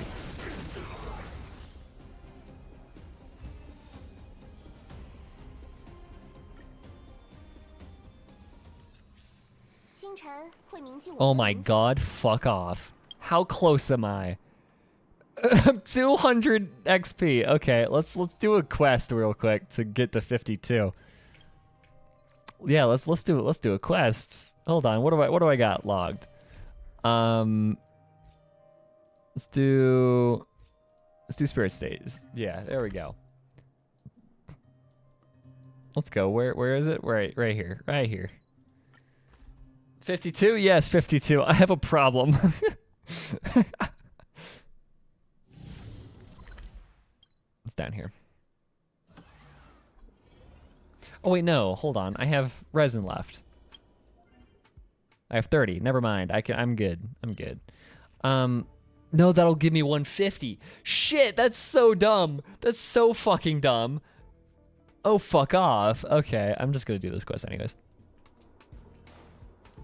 So close. Also, I love how this man is named Capote.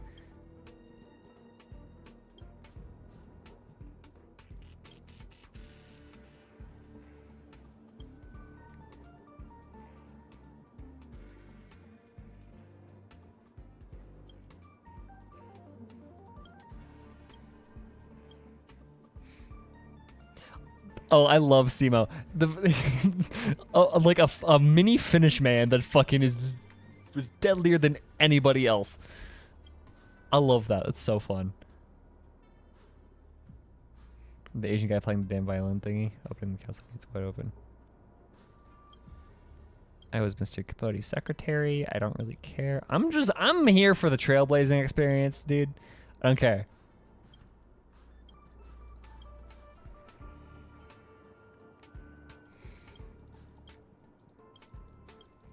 But yeah, I'm mostly for literary analysis. I can do books and art theory and whatever, and not history. And like, yeah, history is important for art theory, but it's a very specific kind of history that you kind of have to focus on instead of just 62. I think it'll be fine.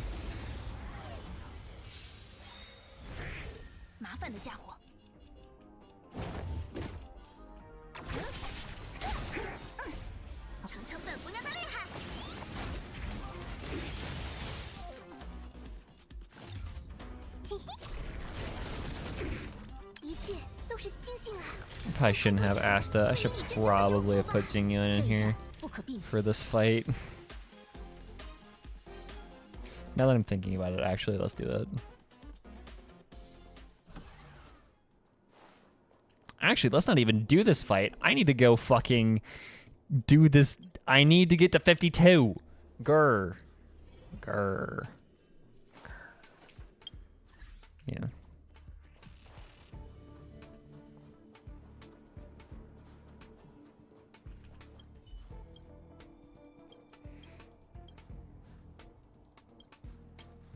Thank God for the support system in this game because I have 0 electric units to build. I mean, do you not have Serval? That's crazy.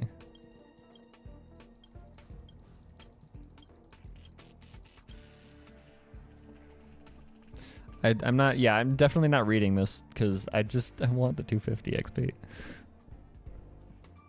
I've not built her. Oh, built. When you say build, like I think 2 builds, like you have 0 electro units.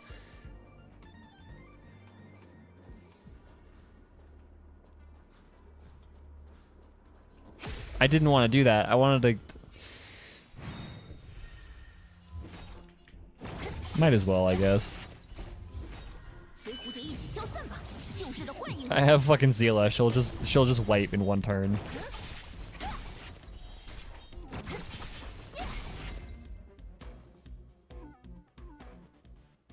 Yeah, Serval's actually really solid. Like I had her half built before getting Jingyuan, and I was intending on building her all the way, until you know,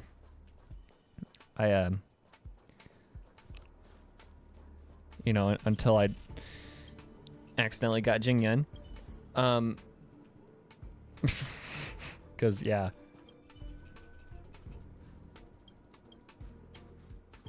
I find myself playing this game on my phone more often than I play on PC. That makes a lot of sense. I don't have space on my phone to do that. So I never play it on my phone, but I can definitely see that this game is way... Because, like, it controls way more... its control is way more smooth, almost.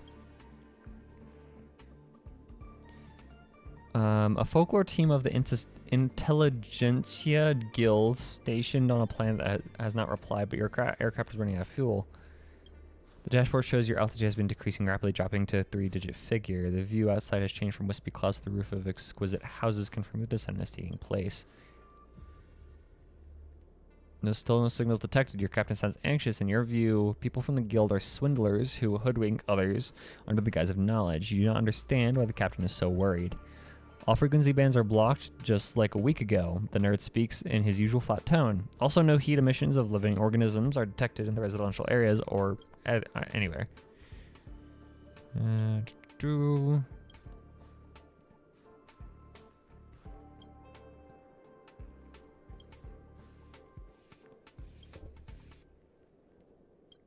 Interesting. Okay.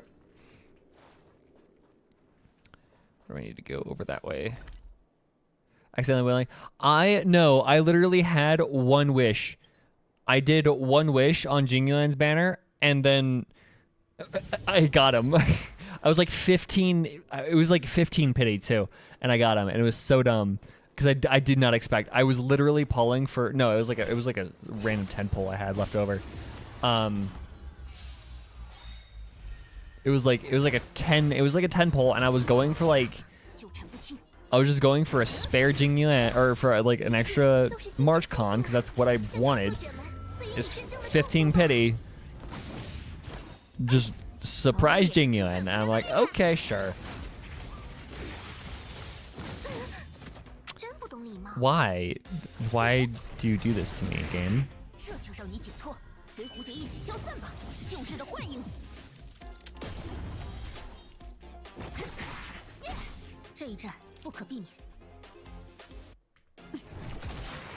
I'm just gonna shield her to keep her alive. I had to use 120 pulls to get him. I know, and I feel like I'm not gonna have that luck ever again in this game. I am always gonna suffer, no matter what, and I'm not looking forward to it really.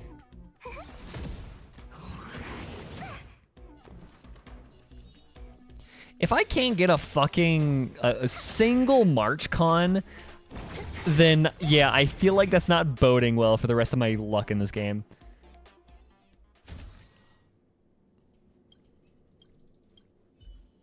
Whenever the Xenohydra thing, I always read it as xenophobe. it makes me so weird. Like it always catches me off guard. I'm like, nope, it's Xenohydro. Now it's not. Nope.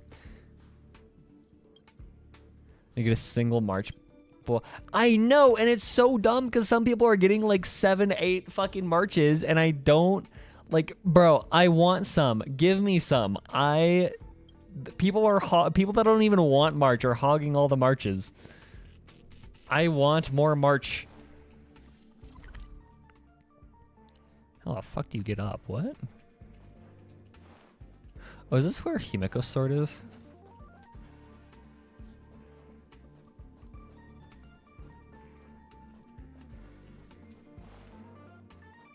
Yeah, that's Himiko's sword, I think. There's a fragment floating in the air, drawn by an invisible force. They trace the shape of a broken blade. Yep, this is Himiko's sword.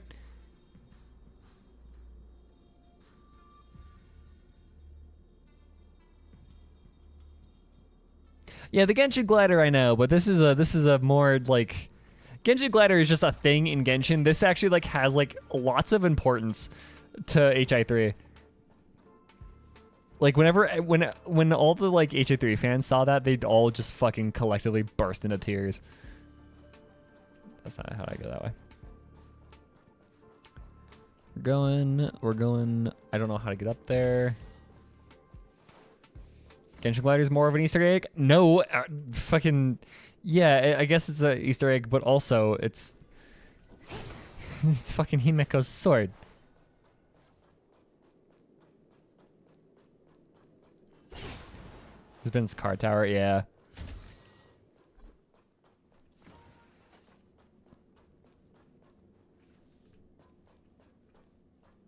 There's also the score gun that... Hi, Herda. What are you doing? There's also that score gun. That, like... That assigns every person... How do I get up there? Here. Yeah, there's that gun that, like, assigns every person, like, a score based on their power. And there are the couple of people that get 100, including I think March has 100. And there's some people that just straight up don't get scored. Sampo, cough cough, Sampo. Oh, hi, that's the Xenohydra. Okay, got it. March gets error. Okay, I thought March got 100. No, March gets an error. Yeah. Who gets 100? Hold on.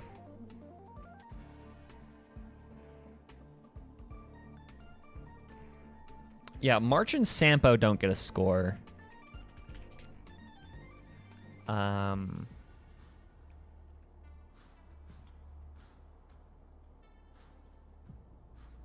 saved a Reddit post about this because it's actually really fucking interesting.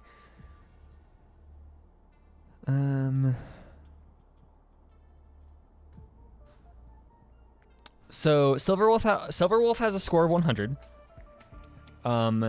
Both Sampo and March are not rated by the pistol, and instead gives an error. Bailu is not rated by the pistol, but it doesn't give her any message. And Pom Pom is 1, and Trailblazer is 84. And Yanqing is the highest rating that isn't Silverwolf.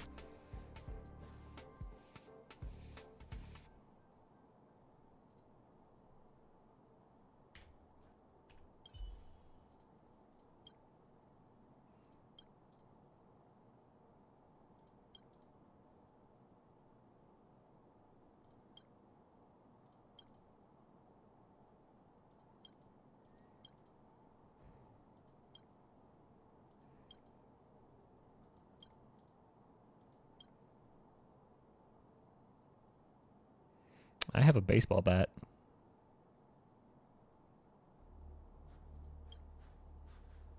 It's an artifact.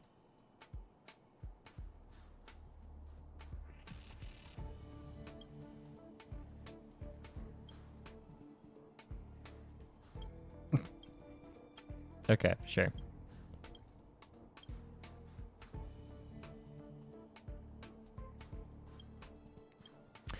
Yeah, it's...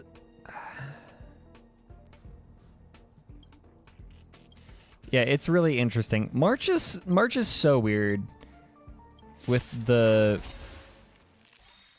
March is just strange. I don't know.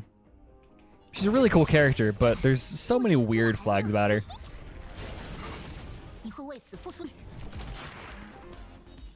Asta. I need to take Asta out. I don't know if I can replace her with Tingyun. But yeah, that gun is very strange. There's a lot of weird shit about that gun.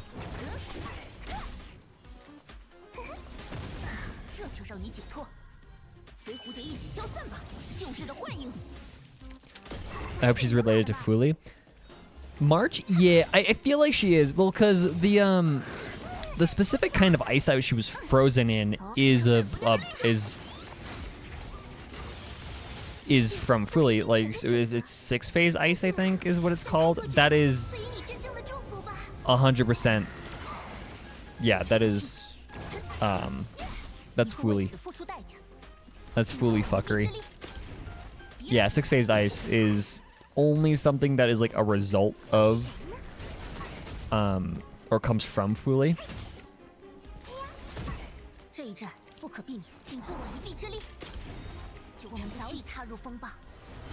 I just like buffing the fuck out of my characters. It's so fun. You do 2 buffs for a Q. But yeah.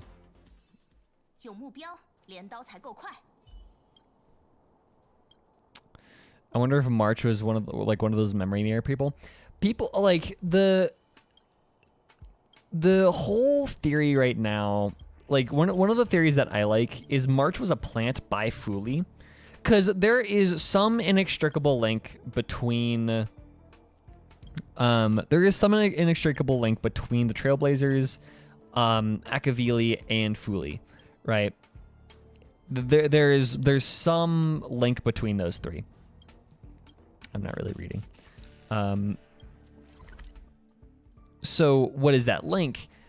And why is March, who has no memories whatsoever, who is found frozen in a block of 6-phase ice, which is of Fuli, which is like, it's weird that somebody who is tied to Fuli, the remembrance, yeah, doesn't have any memories. That's just weird.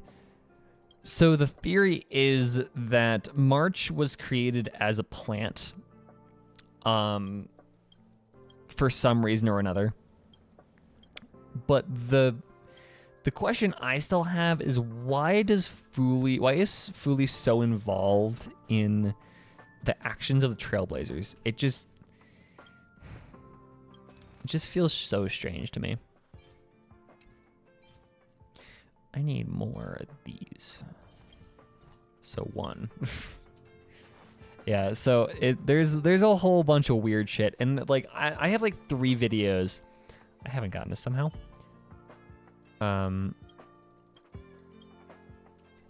There's like 3, 4 different videos that I want to make that all kind of intertwine into like the same like 2 questions.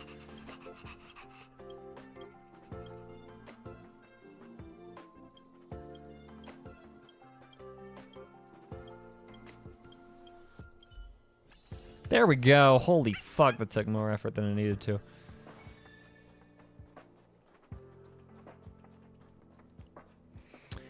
I think how March connects to Fuli will probably be explained later, and will also serve as an explanation as to how the Trailblazer connects to Akavili. Okay, well, so here's the thing. Here's the thing, right?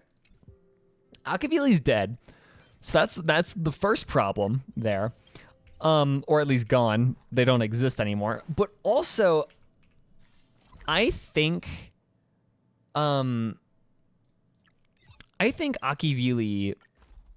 or the Aeona Trailblaze, like that whole thing, Akavili is not Pom Pom. Pom Pom is just Pom Pom. Like how do I explain this? But the theory that I personally subscribe to, that I like the most, is that the Trailblazer is intended to become Akavili. That I think what's going on, my whole like the theory that I subscribe to is the Stellaron Hunters, their script, like Kafka told us that we will have to come face to face with Nanook, right? What makes sense is the entire point of the Stellaron Hunters is to make sure that we come face to face with Nanook and that it turns out well. And really the only way for anybody to come face to face with an Aeon and actually make a dent in that Aeon, if not win, is for themselves to be an Aeon.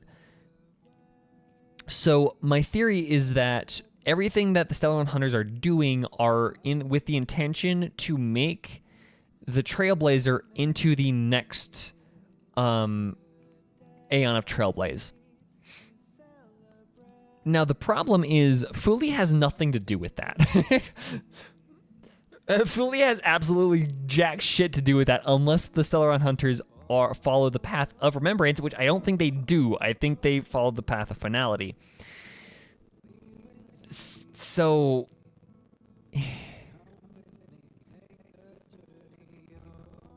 Nanook, N-A-N-O-O-K. It's 2 O's. We wouldn't become Machiavelli if we're intended to fight Nanook. Why?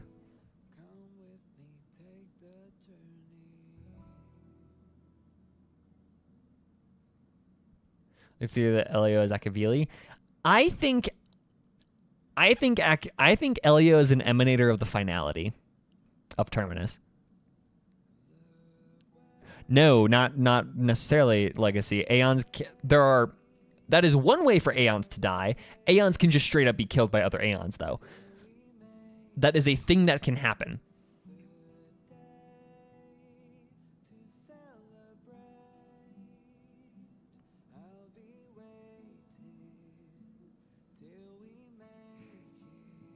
Yeah, there's 3 ways for Aeons to die: to be killed by another Aeon, or theoretically you could die by a mortal, but that would be really hard, and Aeons are not idiots. Or for them to fuse with another because their path is too similar to another, or for one to overtake one. Yeah, like how Yao Shi and Lan are fighting. Lan could totally kill Yao Shi if Yao Shi makes one wrong step. I saw someone justify it by suggesting Machiavelli lost their purpose after they saw all the different futures and possibilities. Lost the will to trail. But here's the thing, right? I don't buy that entirely. I feel like, I don't know. I don't know why I don't buy that, but I don't really buy that. I feel like it makes more sense because, like, the theory that I go off of and that I use in my mind. I also need to get these things. Should I use the fuel that I just got? Actually, like the theory that I get. The pistol gives Welt a 5, bro. That's awesome. Yeah, we're retracing the path that Machiavelli left behind. And like, or we're repairing the railroad, whatever. But like the idea that I like is that finality, like Terminus, the Aeon of finality, is stated to be moving backwards in time. And so the way that Elio has a script, and like this gets into wibbly wobbly timey-wimey shit, but the way that Elio has a script for how this happens is Terminus was going backwards in time and pretty much like saw everything happen in reverse and then wrote it down, flipped it around, gave it to Elio in the single moment that their timelines crossed paths. And now Elio has a script for how this is supposed to work, how this goes. If the finality moves in time, backwards in time, does that mean the end is the beginning? That's a good fucking question, actually. Holy shit. That's a really good question, and I have no idea. Like, the finality is super fascinating to me, because even in,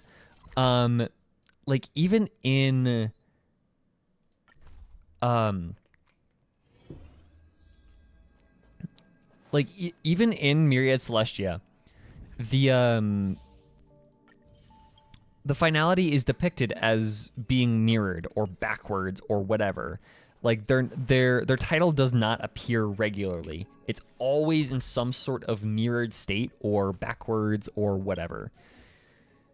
So it's really, really strange, and I'm very curious to learn more about them.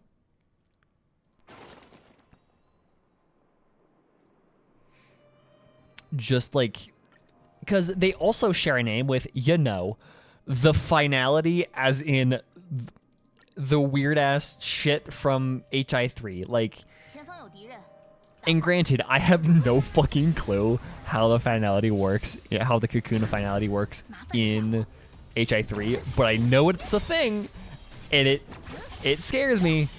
I have no idea what to think about them. But yeah, I know they exist, and it's very concerning. That's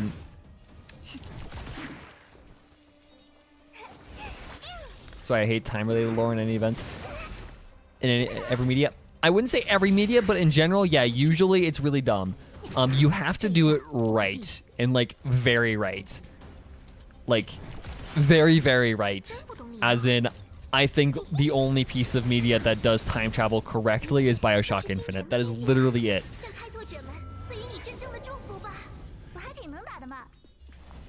There might be another one that does it better, but in general, I only think that BioShock Infinite does it right.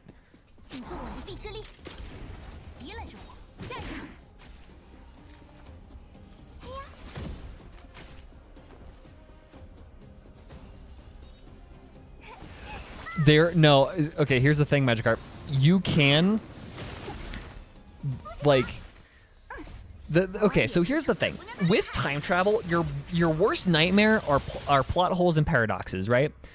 The reason why BioShock Infinite works is because it uses those plot holes and paradoxes to its advantage. The entire reason why the ending of Infinite works is because it is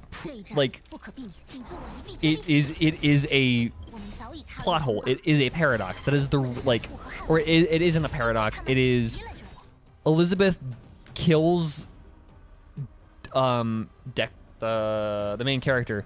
Elizabeth kills the main character to force a paradox onto the universe that forces the universe to reset. Like that's why I think it's so cool, is because the game acknowledges, yeah, this is a paradox. It can't happen unless everything resets, and every timeline where he becomes Comstock doesn't exist anymore. There's a whole bunch of video essays that talk about why that works, but it's really cool.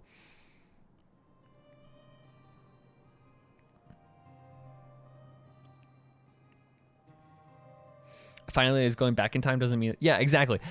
And there's so many questions about how finality works, why it works, what it means. Like, it's, wow.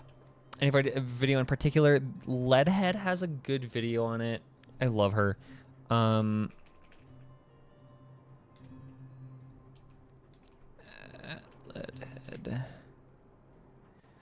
Leadhead made a video on it. Actually, hold on. BioShock. And there is, yeah, BioShock Infinite, A Sea of Hypocrisy.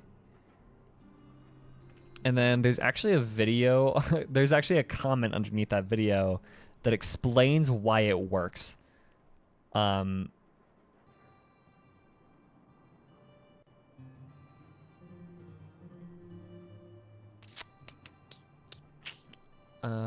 Or maybe there's another one. No, she has another one. It's also Free Will of Paradox. This is the one that explains why it works. So pretty much the second... Yeah, okay. So my explanation to the ending of Infinite is somewhat different. Basically, Elizabeth went back in time and drowned Booker before he became Comstock. Since Comstock is gone, Elizabeth won't exist, so she disappears one by one. But Elizabeth can only go back in time to drown Booker if Comstock exists. Thus, the loop will only be created when Booker went through the baptism. So basically, they killed all futures where Booker becomes Comstock, because in all futures where Booker becomes Comstock, Elizabeth will go back in time and cause a grandfather paradox. So Elizabeth causes a paradox, and the only reason why anything works is because, like, yeah, Elizabeth pretty much forces the universe to reset itself and erase any timeline where Booker becomes Comstock to avoid paradox. And that's why I think Infinite works as well as it does, is because it leans into paradox and plot hole. Infinite is really cool. I love Bioshock Infinite. That's one of the only time travel multiverse bullfuckers that actually exists. Okay, anyways. I have to get off. It's a bit of a shorter stream, but I have shit to do here in 10 minutes. So I will see you, Legacy, in a bit. But yeah, thank you guys so much for popping in. This is a fun stream. I am excited to stream more Star Rail in the coming weeks. So yeah. That's about it. Stream tomorrow, Genshin. Don't know what I'm doing tomorrow, but I'm Genshining tomorrow. So, thank you guys so much for popping in. I will see you guys. Yeah, I'm gonna stream tomorrow. Same time, same usual, whatever. But yeah, so I will see you guys tomorrow for Genshin. So thank you guys so much, and bye-bye.